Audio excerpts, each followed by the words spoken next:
രുചിയുടെ ലോകത്തേക്ക് എല്ലാവർക്കും വീണ്ടും സ്വാഗതം. ഇന്നത്തെ വിഭവം നമുക്ക് പരിചയപ്പെടാം. ഇന്ന് ഞങ്ങളിവിടെ ഉണ്ടാക്കാൻ പോകുന്ന ഒരു ബീഫ് റോസ്റ്റാണ് ഇത്, അല്ലെങ്കിൽ നമ്മുടെ പോത്തിറച്ചി റോസ്റ്റ് എന്ന് പറയും.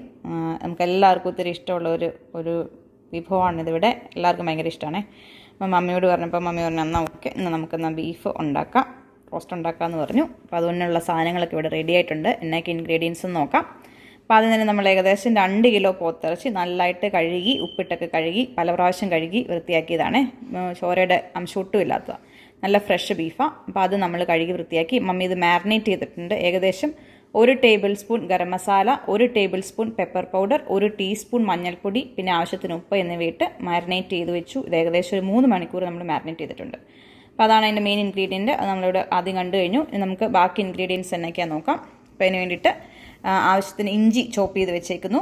അതുപോലെ തന്നെ വെളുത്തുള്ളി ചോപ്പ് ചെയ്തത്, പിന്നെ ഏകദേശം 1.5 സവോളയുണ്ട്, വലിയ സവോള 1.5 സവോള സ്ലൈസ് ചെയ്തത്, ഇഞ്ചി ഗാർലിക് പേസ്റ്റ് അത് നമ്മൾ അരച്ച് വെച്ചേക്കുന്നത്, പിന്നെ 2 പച്ചമുളക്, ഒരു 2-3 തണ്ട് കറിവേപ്പില, പിന്നെ ഒരു തക്കാളി നമ്മൾ നീളത്തിൽ അരിഞ്ഞേക്കുന്നത്, pepper powder, turmeric powder, chilli powder, ഇത് നമ്മുടെ ഗരം മസാല. ഇതിവിടെ തന്നെ പൊടിച്ചതാണേ. അപ്പം ഇതായതുകൊണ്ട് നല്ല മണമൊക്കെ ഉണ്ട്. കിട്ടാനില്ലെങ്കിൽ കടയിൽ നിന്ന് വാങ്ങിച്ച് ഉപയോഗിച്ചാലും മതി. പക്ഷെ നല്ലത് നമ്മൾ വീട്ടിലെപ്പോഴും പൊടിച്ചെടുക്കുന്നത് തന്നെയാണ്. പിന്നെ നമുക്ക് മല്ലിപ്പൊടി അല്ലെങ്കിൽ കൊറിയാണ്ടർ പൗഡർ.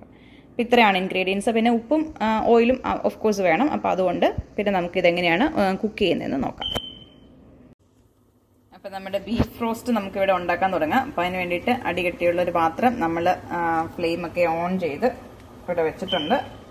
അപ്പം നല്ലതായിട്ട് പാത്രമൊക്കെ ചൂടായി. ഇനി നമുക്ക് എണ്ണ ഒഴിച്ചു കൊടുക്കാം. എണ്ണ ഒരു വലിയ സ്പൂണ് നമ്മൾ ഇതിലോട്ടിട്ടു. നല്ല കട്ടിയുണ്ടല്ലോ, ഇത് കട്ട പിടിച്ചിരിക്കുന്നതായതുകൊണ്ട് നമുക്ക് ഇതിൻ്റെ അളവ് ശരിക്കും അങ്ങ് പറയാൻ പറ്റുകയില്ല. അപ്പം നമ്മൾ ഇപ്പോൾ ഒരു സ്പൂൺ ഇട്ട് കൊടുത്തിട്ടുണ്ട്. ഇത് എന്തോരം ആവുമെന്ന് നോക്കാം. അപ്പം ഇത് മതിയോ മമ്മി? അല്പം കൂടെ.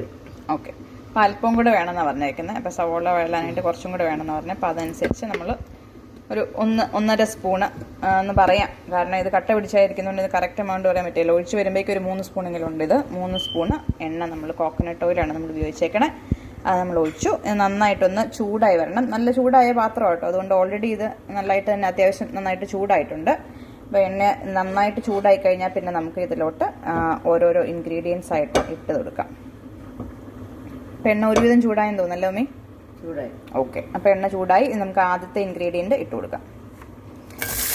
ആദ്യം നമ്മൾ നേരത്തെ അവിടെ സ്ലൈസ് ചെയ്ത് വെച്ചിരുന്ന 1.5 സവോളയുണ്ട്. ആ 1.5 സവോള നീളത്തിൽ അരിഞ്ഞത് അതിട്ട് കൊടുത്തു.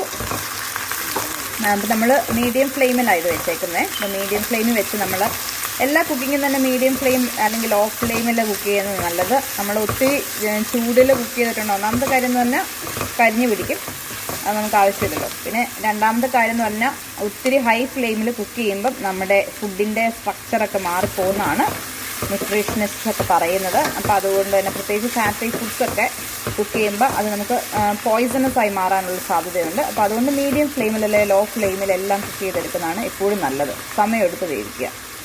അപ്പോൾ ഇനി നമുക്ക് അല്ലെങ്കിൽ ഒത്തിരി വേവിക്കാതെ ഇപ്പോൾ നമുക്ക് എല്ലാ സാധനവും അങ്ങനെ വേവിക്കാതെ കഴിക്കാൻ പറ്റുന്നതല്ലല്ലോ. റോ ആയിട്ട് കഴിക്കാൻ പറ്റുന്നത് റോ ആയിട്ട് കഴിക്കുക. അല്ലാതെ നമ്മൾ ഓഫ്കോഴ്സ് നമ്മുടെ നോൺ വെജ് എല്ലാം തന്നെ നമുക്ക് നന്നായിട്ട് കുക്ക് ചെയ്ത് വേണം കഴിക്കാനായിട്ട്.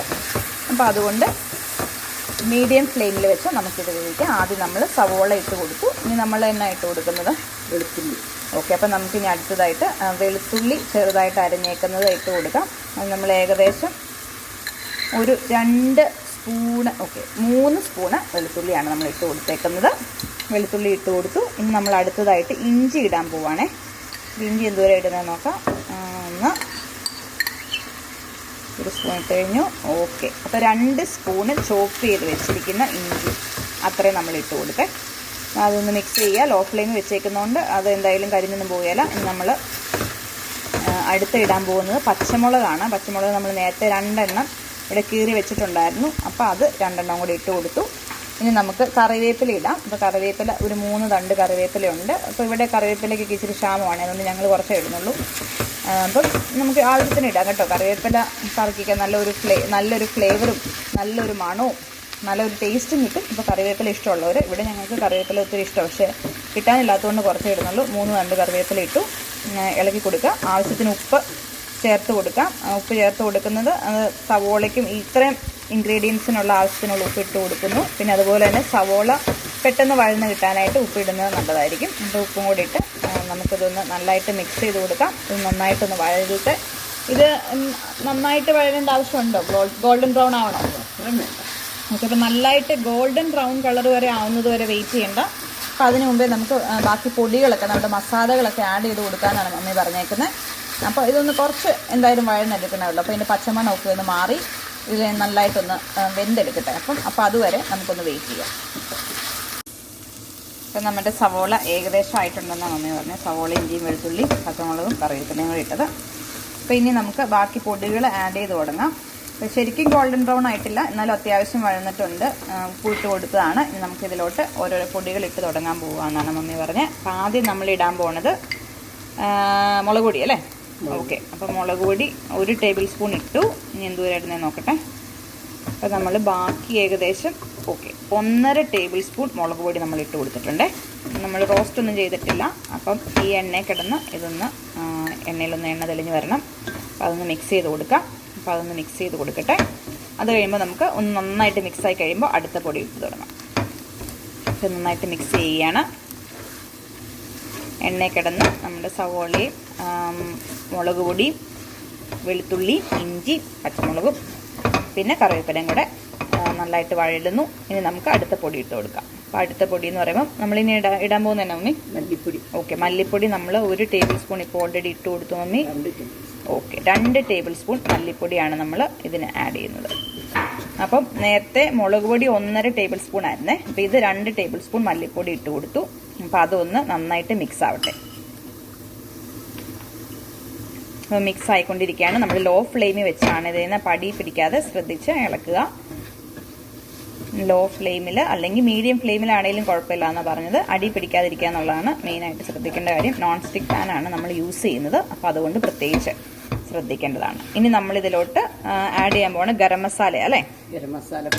ഓക്കെ. ഗരം മസാല പൊടിച്ച് വെച്ചത് നമ്മൾ വീട്ടിൽ പൊടിച്ചതാണ്. അപ്പോൾ 1 ടീസ്പൂൺ ഗരം മസാല നമ്മൾ ഇതിലോട്ട് ആഡ് ചെയ്തു. ഗരം മസാല ആഡ് ചെയ്തപ്പോൾ തന്നെ നല്ല മണമൊക്കെ വരുന്നുണ്ട്. ഇവിടെ പൊടിച്ചതായതുകൊണ്ട് ഇപ്പോൾ പൊടിച്ചുള്ള നല്ല ഫ്രഷ് ഗരം മസാല, അപ്പോൾ നല്ല മണമൊക്കെ ഉണ്ട്. അപ്പോൾ നമ്മളിനി ഇതിലോട്ട് 1 ടീസ്പൂൺ തന്നെ കുരുമുളക് പൊടിയും കൂടി ഇട്ട് കൊടുക്കുവാണേ. അപ്പോൾ 1 ടീസ്പൂൺ കുരുമുളകും കൂടി ഇട്ടു. എന്നിട്ട് നമുക്കിത് നന്നായിട്ടൊന്ന് മിക്സ് ചെയ്യാം. ഒത്തിരി എണ്ണ ഉപയോഗിച്ചിട്ടില്ലാത്തതുകൊണ്ട് അടി പിടിക്കാൻ സാധ്യതയുണ്ട്. നമ്മൾ ലോ ഫ്ലെയിമിൽ വെച്ച് നല്ലതായിട്ട് കണ്ടിന്യൂസ് ആയിട്ട് ഒന്ന് ഇളക്കി കൊടുത്തുകൊണ്ടിരുന്നാൽ മതി. കുഴപ്പമൊന്നും ഉണ്ടാവില്ല. പിന്നെ നോൺ സ്റ്റിക്ക് പാൻ യൂസ് ചെയ്യാതിരിക്കണേ നല്ലതെന്നാണല്ലോ എല്ലാവരും പറയണത്. അപ്പോൾ അതുകൊണ്ടാണ് ഒന്നാമത്തെ കാര്യം. നല്ലതായിട്ട് മിക്സ് ചെയ്യുക. ഇനി നമുക്കിനി എണ്ണയിലും പൊടിയും കൂടെ ആഡ് ചെയ്യാനുണ്ടോ മമ്മി? ഓക്കെ. അപ്പം മഞ്ഞൾപ്പൊടിയും കൂടെ ആഡ് ചെയ്യാനുണ്ടെന്നാണ് പറഞ്ഞേക്കണേ. അപ്പം മഞ്ഞൾപ്പൊടിയും കൂടെ നമുക്ക് ഇട്ട് കൊടുക്കാം. മഞ്ഞൾപ്പൊടി ഏകദേശം 1 ടീസ്പൂൺ മഞ്ഞൾപ്പൊടിയും കൂടെ ഇതിലോട്ട് ഇട്ട് കൊടുക്കുവാണ്. അപ്പം 1 ടീസ്പൂൺ മഞ്ഞൾപ്പൊടിയും കൂടി ഇട്ടു. ഇനി പൊടികൾ ഒന്നും തന്നെ ഇല്ലയെന്നാണ് പറഞ്ഞത്. അപ്പം ഇനി നമുക്കുള്ള 2 ഇൻഗ്രീഡിയൻസ് എന്ന് പറഞ്ഞാൽ ഈ പൊടി ഒന്ന് നന്നായിട്ട് ഈ സവോളയിലും ഇഞ്ചിയിലും ഒക്കെ ഒന്ന് പിടിച്ച് കഴിയുമ്പോഴേക്കും ഇതിൻ്റെ പച്ചമണമൊക്കെ മാറി വരുന്നുണ്ട്. അന്നേരത്തിന് നമുക്കിനി ഇട്ട് കൊടുക്കാനുള്ളതെന്ന് പറഞ്ഞാൽ ഇഞ്ചിയും വെളുത്തുള്ളിയും പേസ്റ്റാക്കി നമ്മൾ നേരത്തെ വെച്ചായിരുന്നല്ലോ. അപ്പോൾ അത് ഇട്ട് കൊടുക്കാം. പിന്നെ അതുപോലെ തന്നെ തക്കാളി ഇട്ട് കൊടുക്കാനുണ്ട്. അപ്പോൾ 1 തക്കാളിയും കൂടെ നേരത്തെ ചെറുതായിട്ട് മുറിച്ച് വെച്ചായിരുന്നു. അപ്പോൾ ആ തക്കാളിയും ഇഞ്ചിയും വെളുത്തുള്ളിയും പേസ്റ്റും കൂടെ നമുക്ക് ആഡ് ചെയ്യാനുള്ളത്. ലോ ഫ്ലെയിമിൽ വെച്ചേക്കുന്നതുകൊണ്ട് അടിയിലൊന്നും പിടിക്കുകയില്ല. അപ്പോൾ നമ്മൾ ഏകദേശം 1 സ്പൂൺ ഇപ്പം ഇട്ടു ഇഞ്ചി വെളുത്തുള്ളി പേസ്റ്റ്. 2 സ്പൂണാണ്. അപ്പം 2 സ്പൂൺ അല്ലെങ്കിൽ 2 ടീസ്പൂണാണ് ഇട്ടേക്കുന്നത്. 2 ടീസ്പൂൺ ഇഞ്ചി വെളുത്തുള്ളി പേസ്റ്റ് നമ്മൾ ആഡ് ചെയ്ത് കൊടുത്തു. വീണ്ടും നന്നായിട്ട് ഇളക്കി കൊടുക്കാം. ഇഞ്ചിയുടെയും വെളുത്തുള്ളിയുടെയും പച്ചമണമൊക്കെ ശരിക്കും മാറണം. പിന്നെ ഇത് ക്രഷ് ചെയ്ത് വെച്ചേക്കുന്നതായതുകൊണ്ട് ഇതൊന്നും കൂടെ പെട്ടെന്ന് വഴന്ന് കിട്ടും. നമ്മൾ നേരത്തെ ഇത് അരിഞ്ഞ് വെച്ചത് വഴലുന്നതിൻ്റെ അത്രയും സമയം എടുക്കുകയില്ല. പിന്നെ ഇതൊന്നും കൂടെ ഫ്രഷായിട്ട് ആഡ് ചെയ്യുമ്പോൾ എന്നുള്ള ഫ്ലേവറൊക്കെ നല്ലതായിട്ട് ഉണ്ടായിരിക്കും. ഫ്ലേവർ എപ്പോഴും ഉണ്ടായിരിക്കും. ആ ഇറച്ചിയുടെ കഷ്ണത്തിലൊക്കെ നല്ലതായിട്ട് അത് പിടിച്ച് കിട്ടുകയും ചെയ്യും. അപ്പോൾ അതുകൊണ്ട് നമുക്ക് നല്ലതായിട്ടൊന്ന് മിക്സ് ചെയ്ത് കൊടുക്കാം. ഇനി നമുക്ക് ഇതിലോട്ട് ടൊമാറ്റോയും കൂടി ആഡ് ചെയ്യണം അല്ലേ? തക്കാളി നമ്മൾ നേരത്തെ മുറിച്ച് വെച്ചിരുന്ന തക്കാളിയും കൂടി ആഡ് ചെയ്ത് കൊടുക്കാം. 1 തക്കാളിയുള്ളേ, 1 തക്കാളി നീളത്തിൽ മുറിച്ച തക്കാളി അതും കൂടെ ഒന്ന് ആഡ് ചെയ്ത് കൊടുത്ത് മിക്സ് ചെയ്ത് കൊടുത്താൽ പിന്നെ നമുക്ക് ഇതിലോട്ട് വേറെ ഇൻഗ്രീഡിയൻസ് ഒന്നും ചേർക്കാനില്ല. അപ്പം നമ്മളിനി ബീഫ് അല്ലെങ്കിൽ നമ്മുടെ പോത്തിറച്ചിയും കൂടെ ഇതിനകത്തോട്ട് ആഡ് ചെയ്ത് കൊടുത്താൽ മതി. വേറെ ഒന്നും ചെയ്യാനില്ല. അപ്പോൾ ഇതൊന്ന് ഈ തക്കാളിയും കൂടെ ഒന്ന് വെന്ത് വരണം, ഒന്ന് കുക്കായി വരണം. പിന്നെ നമ്മുടെ ഇതിൻ്റെ എല്ലാത്തിൻ്റെയും ഇഞ്ചിയുടെയും വെളുത്തുള്ളിയുടെ ഒക്കെ ശരിക്കും പച്ചമണം കൂടെ ഒന്ന് മാറി വരട്ടെ. അപ്പോൾ അതുവരെ അടി പിടിക്കാതെ നന്നായിട്ട് ഇളക്കിക്കൊണ്ടിരിക്കുക. ഒന്ന് വെയിറ്റ് ചെയ്യാം. ഇപ്പം നമ്മുടെ ബീഫ് റോസ്റ്റിൻ്റെ മസാല നല്ലതായിട്ട് വെന്തിട്ടുണ്ട്. നന്നായിട്ട് തക്കാളി എല്ലാം നല്ലതായിട്ട് വെന്തു. അപ്പോൾ അതും കൂടെ ആയിരുന്നു നമ്മളതിന് വേണ്ടിയിട്ടായിരുന്നു വെയിറ്റ് ചെയ്തുകൊണ്ടിരുന്നത്. അപ്പോൾ അത് നല്ല പാകമായിട്ടുണ്ട്. അപ്പോൾ മസാല പാകമായി കഴിഞ്ഞാൽ നമുക്കിനി ഒരു ഇൻഗ്രീഡിയൻറ്റും കൂടെ ബാക്കിയുള്ളൂ, നമ്മുടെ ബീഫ് അല്ലെങ്കിൽ നമ്മുടെ പോത്തിറച്ചിയും കൂടെ ഇതിനകത്തോട്ട് ആഡ് ചെയ്താൽ മതി. അപ്പോൾ നമ്മൾ നേരത്തെ മാരിനേറ്റ് ചെയ്ത് വെച്ചിരുന്ന പോത്തിറച്ചി നമുക്കിനി ആഡ് ചെയ്ത് കൊടുക്കാം. ലോ ഫ്ലെയിമിൽ വെക്കണേ, അല്ലെങ്കിൽ അത് അടിയിൽ പിടിക്കാനായിട്ട് സാധ്യതയുണ്ട്. അപ്പോൾ ശ്രദ്ധിച്ച് നമുക്ക് ഇത് ആഡ് ചെയ്ത് കൊടുക്കാം. അപ്പോൾ നമ്മൾ പോത്തിറച്ചി നമ്മൾ ഇതിലോട്ട് ചേർത്ത് കൊടുത്തിരിക്കുകയാണ്. ഇനി നമുക്ക് ഇതൊന്ന് ഇളക്കി കൊടുത്ത് ഈ കഷ്ണത്തേലെല്ലാം മസാല ഒന്ന് മിക്സ് ചെയ്തെടുക്കാം. അപ്പോൾ നന്നായിട്ടൊന്ന് മസാല മിക്സ് ചെയ്യട്ടെ. അപ്പോൾ അതുവരെ ഒന്ന് വെയിറ്റ് ചെയ്യാം. നമുക്ക് ഈ മസാല നല്ലതായിട്ട് മിക്സ് ചെയ്ത് കഴിഞ്ഞാൽ പിന്നെ ഇതിലോട്ട് വെള്ളം ആഡ് ചെയ്യണോ മമ്മി? നമുക്ക് ഓക്കെ. അപ്പോൾ ഇതിലോട്ട് വെള്ളം ചേർത്ത് കൊടുക്കണം എന്നാണ് പറഞ്ഞേക്കുന്നത്, ഇതിന് വേവാനായിട്ട്. അപ്പോൾ ഇതിന് ഇച്ചിരി വേവുള്ള ബീഫാണ്. അപ്പോൾ അതുകൊണ്ട് ഇത് വേവാനായിട്ട് ഏകദേശം ഒരു 3/4 കപ്പോളം വെള്ളം നമ്മൾ ഇതിലോട്ടും കൂടെ ചേർത്ത് കൊടുക്കണം. ചേർത്ത് കൊടുത്തതിന് ശേഷം ഇതൊന്ന് മൂടി വെച്ച് ഒന്ന് വേവിച്ചെടുക്കാം. അപ്പോൾ ആദ്യം നമുക്കിതൊന്ന് നന്നായിട്ട് മസാലയിൽ ഒന്ന് മിക്സ് ചെയ്തെടുക്കാം. അതിനുശേഷം വെള്ളം ആഡ് ചെയ്ത് ഒഴിച്ച് മൂടി വെച്ച് നമുക്ക് വേവിച്ചെടുക്കാം. ഇപ്പം നമ്മുടെ ബീഫ് നമ്മൾ നല്ലതായിട്ട് മിക്സ് ചെയ്തിട്ട് 1 കപ്പ് വെള്ളവും കൂടി ഒഴിച്ച് നമ്മൾ വേവാനായിട്ട് വെക്കുവാണ്. അപ്പോൾ നമുക്കിതൊന്ന് മൂടി വെച്ച് ഒന്ന് വേവിച്ചെടുക്കാം. ഇപ്പം നമ്മുടെ ബീഫ് ഇവിടെ നന്നായിട്ട് വെന്ത് സൂപ്പർ ടേസ്റ്റായിട്ട് നല്ലതായിട്ട് ആയിട്ടുണ്ട്. മസാലയെല്ലാം നന്നായിട്ട് പിടിച്ചിട്ടുണ്ട് ഇതിൽ. നമ്മളിവിടെ ബീഫ് റോസ്റ്റാണ് ഉണ്ടാക്കാൻ പോകണം. അപ്പോൾ ഇങ്ങനെ കഴിക്കണം, ഒരു പെരലൻ ഭാഗത്തിന് കഴിക്കണം എന്ന് ആഗ്രഹമുള്ളവർക്ക് ഇങ്ങനെ തന്നെ കഴിക്കാട്ടോ. ഇതിന് സൂപ്പർ ടേസ്റ്റാണ്.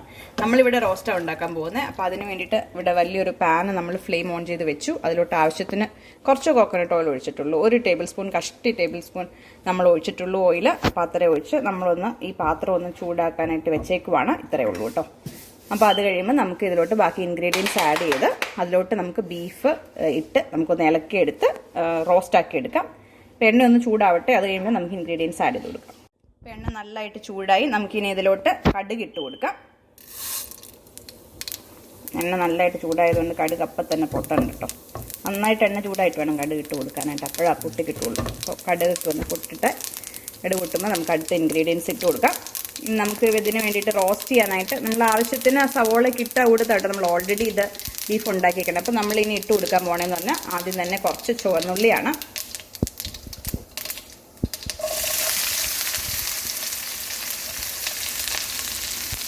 ചുവന്നുള്ളി ഇട്ട് കൊടുത്തു. കുറച്ച് വത്തലമുളക് അല്ലെങ്കിൽ ഉണങ്ങിയ മുളക് നമ്മൾ ഇട്ട് കൊടുത്തേക്കുവാണ്. ആവശ്യത്തിന് കറിവേപ്പില. അപ്പോൾ ഇത്രയേ ഉള്ളൂ. ഇത് നന്നായിട്ട് നമുക്കൊന്ന് വഴച്ചെടുക്കാം. എണ്ണ നല്ലതായിട്ട് ചൂടായിട്ടിരിക്കണോണ്ട് ഇത് പെട്ടെന്ന് വഴന്ന് കിട്ടുകയും ചെയ്യും.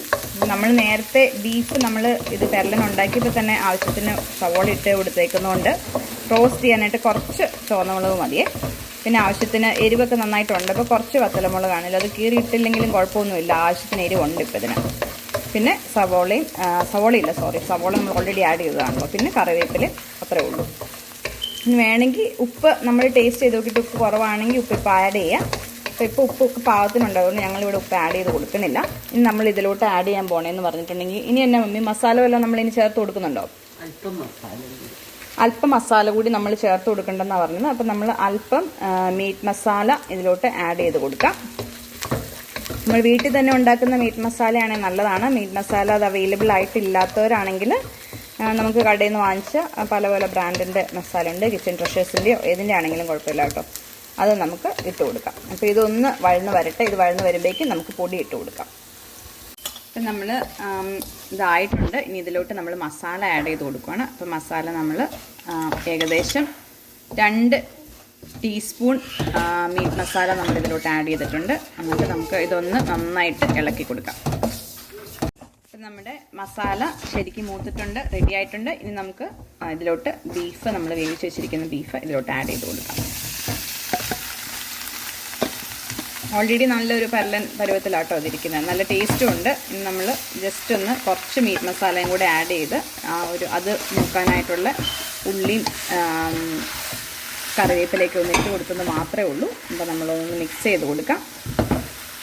നല്ലതായിട്ട് മിക്സ് ചെയ്യുക. ഇനി അത് കൂടുതൽ വേവേണ്ട കാര്യമൊന്നുമില്ല, ജസ്റ്റ് അതിൻ്റെ മസാലയും കൂടെ ഒന്ന് പിടിക്കാനായിട്ട് കുറച്ച് നേരം ഒന്ന് ഇളക്കി കൊടുത്ത് ഇതിനി മൂടി വേവിച്ച് വെക്കണോ അമ്മേ? നമ്മൾ വേണ്ട, അല്ല മൂടി വെക്കണോ? ഒരു 5 മിനിറ്റിനകം മൂടി വെച്ചാൽ കുറച്ച് വേവിക്കണ്ട. ഇനി ഒരു 5 മിനിറ്റിനകം ലോ ഫ്ലെയിമിലൊന്ന് തീ കുറച്ച് ഒന്ന് വെച്ച് നമുക്കിതൊന്ന് പ്രിപ്പയർ ചെയ്തെടുക്കാം. അപ്പോൾ നല്ലതായിട്ട് മിക്സ് ചെയ്തിട്ട് ഒന്ന് മൂടി വെച്ച് കൊടുക്കാം നമുക്കിത്. അപ്പോഴേക്കും ഇത് റെഡി ആയിക്കോളും. നമ്മുടെ ബീഫ് റോസ്റ്റ് ഇവിടെ റെഡി ആയിട്ടുണ്ട്. കാണുമ്പം അടിപൊളി ലുക്കാണ്, ടേസ്റ്റും സൂപ്പറായിരിക്കും എന്നുള്ള കാര്യത്തിൽ ഒരു സംശയമില്ല. മമ്മിയുടെ ബീഫ് റോസ്റ്റ് എന്നും സൂപ്പറായിരുന്നു. ഇനിയിപ്പോൾ അതൊന്ന് ടേസ്റ്റ് ചെയ്ത് നോക്കിയേക്കാം. ഏതായാലും ചുമ്മാ ഒരു ഫോർമാലിറ്റിക്ക് വേണ്ടിയിട്ട് ഒന്ന് ടേസ്റ്റ് ചെയ്ത് നോക്കിയേക്കാം. അപ്പോൾ ഇന്ന് ടേസ്റ്റ് ചെയ്യാൻ പോകണം അജോയാണ്. അജോ എങ്ങനെയുണ്ടെന്ന് ചോദിച്ചു നോക്കാം ടേസ്റ്റ് ചെയ്ത് നോക്കിയിട്ട്.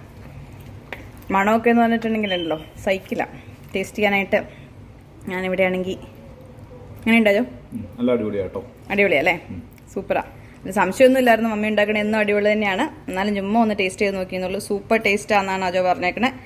അതിന് മുമ്പുള്ളത് എല്ലാ പ്രാവശ്യവും ഉണ്ടാക്കുന്ന സൂപ്പർ ടേസ്റ്റാണ് കേട്ടോ. അപ്പം ഇതുപോലെ തന്നെ ഉണ്ടാക്കി നോക്കുക, സൂപ്പറായിരിക്കും. എല്ലാത്തിൻ്റെയും കൂടെ കഴിക്കാം കേട്ടോ. അപ്പത്തിൻ്റെ കൂടെ ആണെങ്കിലും ചപ്പാത്തിയുടെ കൂടെ ആണെങ്കിലും ചോറിൻ്റെ കൂടെ ആണെങ്കിലും എല്ലാത്തിൻ്റെയും കൂടെ കഴിക്കാൻ പറ്റിയ. പിന്നെ പൊറോട്ടയുടെ കൂടെ ബീഫ് റോസ്റ്റിൻ്റെ കാര്യം പറയണ്ടല്ലോ, കിടിലാണ്.